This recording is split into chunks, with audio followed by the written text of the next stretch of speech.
Yes, people, how are we all doing? I hope we're all doing really well. Welcome back to Process, a podcast with myself, Brendan Pearson. So today we are doing another solo episode. As you've probably seen on Instagram, I've been doing a few fitness trigger videos, IGTV videos, talking about certain things in the fitness industry that have been driving me crazy, or things that I say that maybe annoy me, and I think things need to be said about it, because I think a lot of people are going to be fooled into thinking that that is the right thing, or maybe that is what I need to do to kind of achieve whatever physique goal, health goal that I have. So I wanted to cover it briefly in a podcast. Again, you can go and check out my Instagram at Brendan Pearson Fitness if you want to go and watch a few of the IGTV videos. There's a few little pop-ups and stuff. I'm going to try and do a similar thing today, recording it for YouTube, just so you can kind of see what I am on about in terms of the topics that I talk about, in terms of things in the fitness industry that annoy me and that I see commonly, and a lot of people do fall for them. So I'm not going to go into too much detail on the ones that I have already covered on Instagram, on IGTV, but there is going to be one or two that I will touch on right now that I think are probably the most important ones. So the first one, I did cover this in an IGTV video. These fat loss shakes, fat loss teas, detox teas, 7-day challenges, 10-day challenges, whatever it is, any sort of supplement out there that these influencers and companies are setting out there to make you think that this is going to be the kind of key to all of your success, or whatever your body transformation goals, whatever it is. So these are not going to solve any of your problems. Now, these influencers, which is a topic that I'm going to talk about later on, these influencers are just there to sell the product. They are literally being paid to advertise the product. They do not have any sort of education on the product. Now, I'm going to put an example on of an influencer who I've seen. Again, I could have chose, there was a million different influencers that I could have chose, but this is one that popped up on my Instagram, and I think it's a Towie star, Chloe Brockett, I think that's how you say her name, Chloe Brockett. She was advertising a ketones powder and also a vitamin and fat loss shake that you have 3 times a day. Now, again, these companies are out there to sell the product. They want people to buy it. They might have a good incentive behind it. Like, I looked on Booty, which is a common, like, well-known detox tea. I looked on their website, and obviously they've been around for quite a long time now. And I've noticed that they have a little section that talks about what they kind of stand for and what they don't stand for. Now, they did put in what they stand for is that they understand that a healthy lifestyle is the most important thing of all, having that balance, and that these kind of shakes or whatever, these supplements, aren't the be all and end all. They do have that out there, which is great. There might be other companies who do the same sort of thing, but there is examples like the example that I'm going to talk about. I think one of them was a ketones product, and the other one was, like I said, a fat loss and vitamin drink. They're giving these products out to influencers who are going to stick them on their Instagram stories, on the social media pages, on whatever it is, Snapchat, all that sort of stuff. They're putting it out there, and they might give them a little speech to say, like, oh, I take it 3 times a day, I'm doing my 10-day challenge, whatever it is. But they're not giving them, one, the information about what the product actually does, why it works, and that doing that purely alone isn't going to actually get them any sort of amazing results. All they're saying is, look, here's a product, advertise it for me. And the influencers themselves don't actually have any sort of education on it. They don't understand the reasons behind it. It's just like in any other sort of industry. If you're selling a pharmaceutical drug, you wouldn't advertise it for something that, like, you don't really see adverts for like high strength painkillers saying this is going to solve all your problems, sort of thing. There's obviously reasons behind why it's doing that, and they're leaving it to the professionals to do that. So they're selling these, they're giving these products to influencers. They're not passing on the education. All they're saying is, take this times a day. I'm going to do the same thing. I think one of the quotes that she said in terms of the ketones one was, my belly was so much more toned, and there was a period over Christmas where she's putting on a bit of weight, and after taking these supplements, whatever it is, that had completely gone. Now, she might generally believe that that's true. That's nothing against her. Again, she doesn't have the knowledge and stuff about the actual product.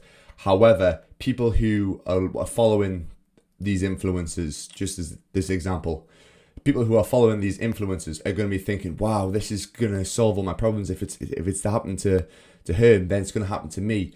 But without realizing it, she's kind of tricking and not manipulating. I don't like using the word manipulating, but she is kind of showing to her followers, this is going to do this. But however, the reasons behind all of that, the fat loss, it could have been down to she had a PT who she trained with 2 or 3 times a week.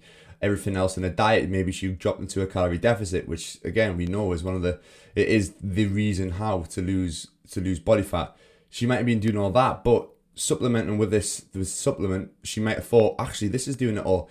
Again, it could be plain blind naivety in terms of her advertising it and saying it's doing this, but this supplement isn't the reason why that's happening. And it would never ever be the reason purely why this was happening. These supplements, look at the ingredients in it. I've covered fat burners and all that stuff in a different podcast / YouTube video. Go back and check it out. I'll probably put a little timestamp on the YouTube.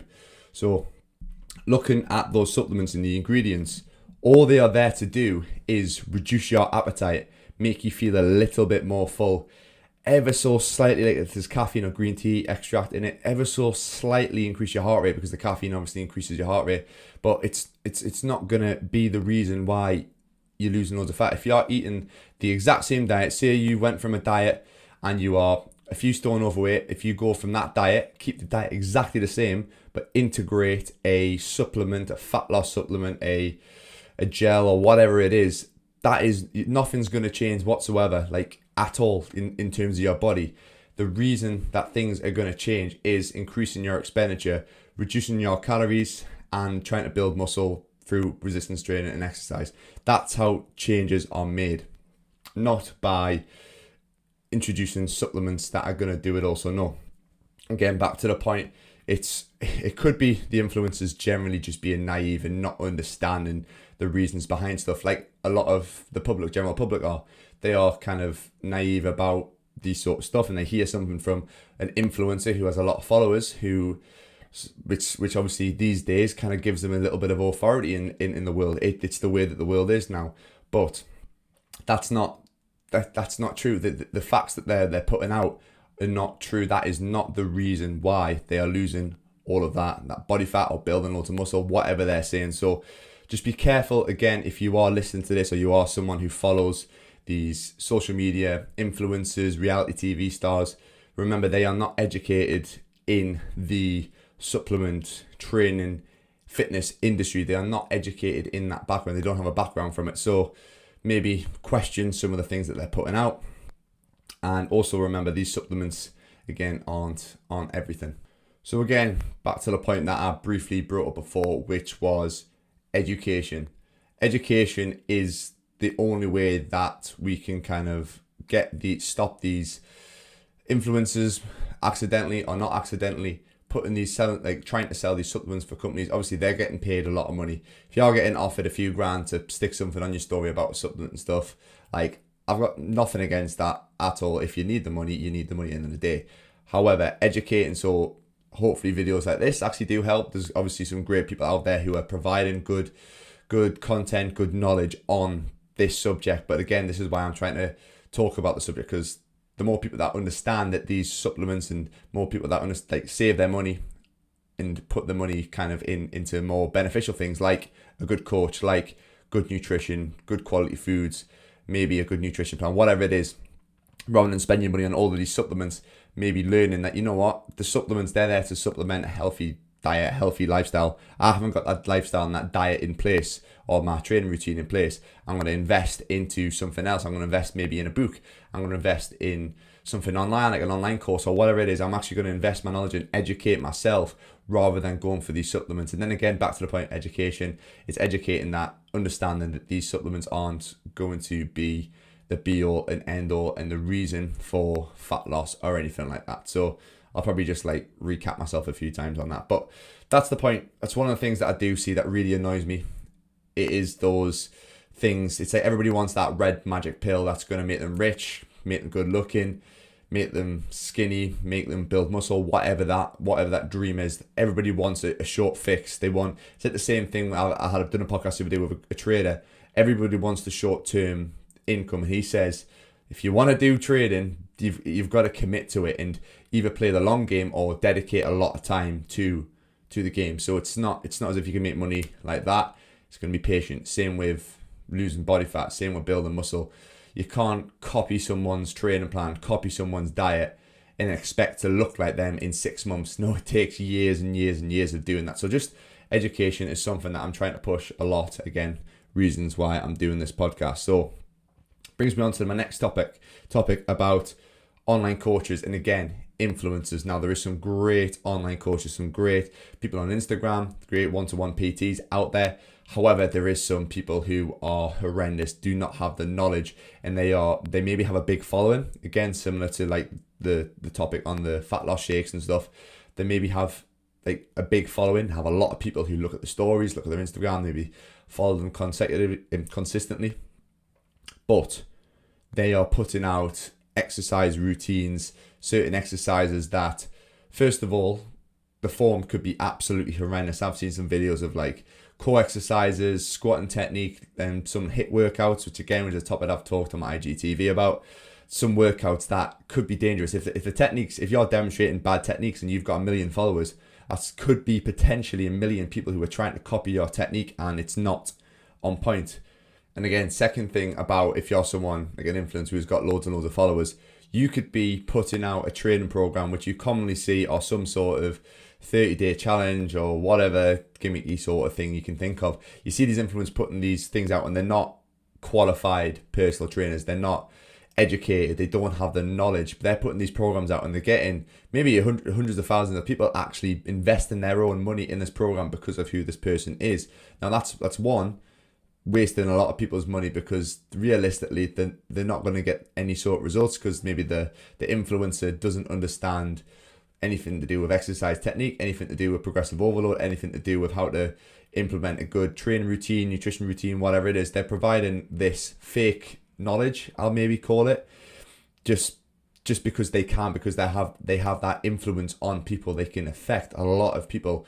Now, again, there is a lot of really, really good coaches who maybe don't have a big following. Looking at some really successful online coaches, they maybe only have a few thousand followers, like not even in 5 figures. They might only have 1,000, 2,000, even like 3,000 followers, but they have a lot of clients and they have a lot of knowledge, which is very frustrating to see.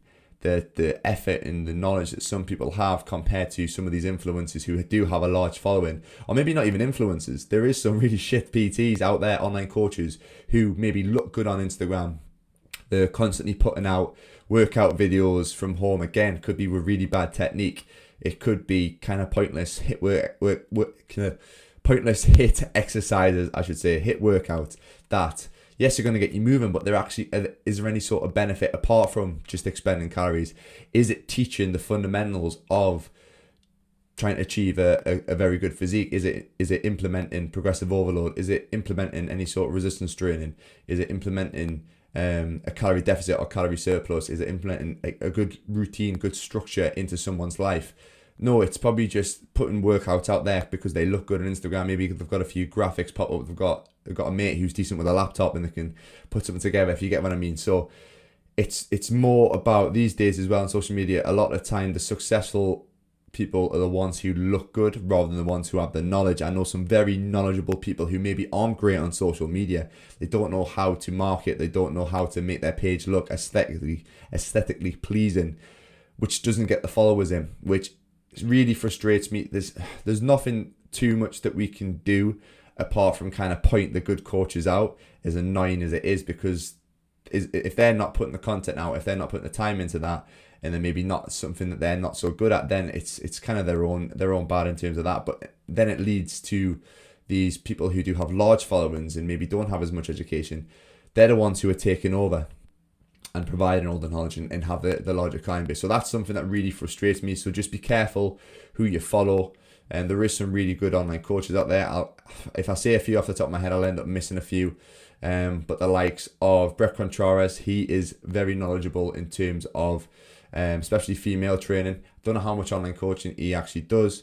Online coaches off the top of my head: AJ Morris, Josh Bridgman, Simon Johnson, who I've done a podcast with. He knows his stuff as well.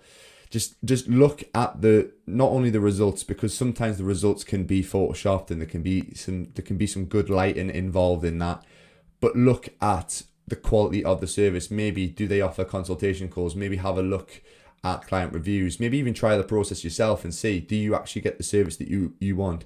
Are you getting that sort of building that relationship with your coach, or is it just right you're getting chucked a training program that everybody else has probably got the same sort of thing? Is it tailored towards you, or are you getting a generic kind of copy and paste program? So there's probably a lot of people who are charging hundreds of pounds per month for a copy and paste program, but they've got that many clients that they can't put the time in and dedicate it to their individual client. They can't fit their specific needs, so they're getting this like copy and paste program. Whereas again, there's probably coaches who are charging less money. I know some coaches that aren't even charging £100 a month, and their quality of service is very good. And I know that they're writing all their programs out specific for their clients. So be careful if you are going to go and invest in an online coach. Do they want to actually help you? Or they want to build a relationship with you and actually help you, not just the short term, not just hopping you on, I don't know, like 1,000 calories to drop some body fat, maybe even recommending steroids, because I've heard of online coaches recommending steroids to people who aren't going to compete. They aren't looking to go down that route, just so they can get them that 30-day transformation, or that transformation picture. Think about the big picture. Is your coach wanting you to change your lifestyle, change your mental health, change your routine, so you can integrate that and stay consistent with it long term? So be very careful about where you're spending your money, and also who you are following on social media. And then I briefly mentioned it, stupid exercises. I see so many coaches. I'll put a little video on screen. Again, there's probably been a few videos popping up on screen here and there, but a video of someone who was obviously spent a bit of money on Instagram adverts, and he popped up on my Instagram. Some of the exercises are very questionable. I just don't understand why you would need to do it, and technique isn't good. Like, his hips are dropping down in a plank position, the moving side to side, he's just throwing his dumbbells around with no real form. Now, I don't know if he's successful or not. If he gets a few clicks, fair play to him, but be careful about things like that you are following. Is the people that you are following actually putting out exercises that are going to benefit you? Again, some of the exercises that I'll kind of keep going on in the background, they are not going to really benefit you. They're just kind of push-ups with your arms slinging around for no apparent reason. What is the focus of them exercise? If your goal is to, I don't know, work on a circus or something like that, maybe they might be beneficial. But if your goal is to generally just keep fit, maybe build a little bit of muscle, stay functional, those exercises aren't going to really be beneficial at all. Like, stick to the basics. Does your training program implement a squat movement, a lunge movement, a hinge movement? So a hinge movement is like a deadlift, hip thrust, RDL, single leg variations, anything like that. Squats, obviously squats, leg press, anything like that. A lunge, reverse lunges, rear foot elevated, split squats, even like a single leg squat could technically class as a lunge, any sort of single leg variation. And then is it implementing pushing and pulling? Pushing, obviously you've got overhead press, dumbbell shoulder press. Then you've got horizontal pressing, bench press, dumbbell bench press, incline presses, dips, all that sort of stuff. And then is it implementing pulling? Pull-ups, rows, single arm dumbbell rows, anything like that. If you've got some sort of rotation exercise in there, like a Russian twist, like a landmine twist, rotation, anything like that. And then there's the exercises that are going to be conditioning for, which is the Metcon style of training. You've got to implement the squat, the lunge, the hinge, push, pull, some sort of core movement, and then obviously some condition or some cardio, depending on your goal. Is it implementing all those things, or are they just jamming random exercises in together? And are they still doing chest days and arm days and back days? If you get a coach who's doing that, unless you're a high level bodybuilder and you look amazing and whatever, I'll give you that. If you're doing chest days and back days and arm days and leg days and stuff, that's fine. But for the general public, if you're getting a coach who's sending you a chest day on Monday, a back day on Tuesday, a leg day on Wednesday, shoulders on Thursday and arms on Friday, tell them to give you your money back. Please just tell them to give them your money back, because it might work for maybe if you're coming into training for the first time, for the first 6 months or something, but long term, what's the benefits of doing that? Where's the kind of progression? We know that training a muscle more than twice a week is more beneficial than training it once. So why is the coaches still putting stuff out like that? That just really... Anyway, not to go down a tangent, but yeah, just be mindful if you're getting a coach and they're getting you to train like that. Yes, there might be times to do an arm day and stuff like that if you're in that bodybuilding world. But if you're a general public and you're training 2 or 3 times a week, train full body, train upper lower, train full body push, full body pull, train to kind of move well and stuff. Obviously, it depends on your goal, but just be mindful of what your coaches send you, because there is some really bad ones out there and there is some stupid exercises. Anyway, I'll probably wrap this little rant up because they were just the 3 points that I put down. Be careful who you follow on Instagram and what they are trying to advertise.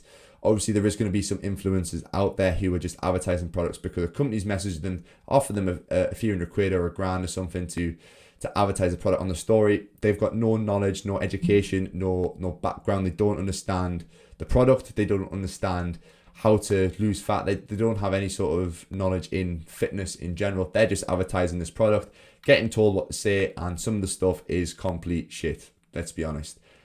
Sometimes it's just them, the influencer, being naive, but you've got to be careful as the person who is watching this, that you don't get sucked into that, which so many people will. If you're going to invest in a product, have a look at the ingredients, have a look at what you're putting into your body, have a look, is the money that I'm spending, could it be put better somewhere else, like an actual training program or a PT session or a nutrition coach, whatever it is. Look at where you're investing money, look at who you're following, and is what they're selling actually real? And do they know what they're talking about? Are they a qualified personal trainer, first of all? What qualifications do you have? Yes, qualifications aren't essential. There's some great coaches that don't even have a PT qualification. And there's some online coaches because you don't need it to be an online coach. Anybody can be an online coach, which is something, again, which is worrying. There isn't any qualifications for it. So just be mindful about that. Look at also the coaches out there. Look at the results. If you're going to invest in a coach, do they have results? What are their clients thinking? Maybe look at some reviews. Maybe, I don't know if you can message one of the clients. I know it's a bit weird, but just maybe ask them generally, does this coach actually care about what they are doing? Do they care about the service they're providing, or is it just copy and pasting clients? It is hard, obviously, to find out about stuff, but look at the content that they're putting out. Is it educational, or is it just, here's a 20-minute HIIT workout to lose 2 kilograms of fat? No, is it actual knowledge? Is it the stuff that we all should really know about? Is it learning how to train with proper technique? Is it learning how to progressive overload? Is it learning how to, I don't know, if you've got back pain, what exercises are good for back pain, rather than just like, this is an exercise to get strong on deadlifts? You get what I mean? I'm just ending up blabbering here, but be careful of just who you're following to online coaches, and then what exercises are they putting out? Are they doing like planks with dips either side? Are they doing, is the technique good or anything? Are they doing a squat and the knees are coming in, the chest is dropping down? Are they actually able to move and function like the technique should be done? So that'll just do for this episode. I might stick it on YouTube, I might not. I'll put some little videos and clips on in the background. If you're listening on Apple or Spotify, remember to subscribe to the podcast for weekly episodes every Tuesday. I'm going to try and keep this going, whether it's a solo or a guest episode. YouTube, remember, click that subscribe button. Again, I'll try and stick a few more podcasts on YouTube. This will probably be one of the last videos with the iPhone. There probably will be videos out with a new camera, because it's literally just came today, which is good stuff. And yeah, as always, if you can share the podcast on Instagram, your Instagram stories, tag myself at Brendan Pearson Fitness, share it with a friend. Like I always say, copy and paste the link, send it over to a friend, a family member, somebody who who needs to listen to this, just to spread the word. And I hope this podcast is kind of not just being me rambling for a bit, and actually being educational, which again is one of the reasons why I'm doing this. So thank you very, very much for listening. This has been Process.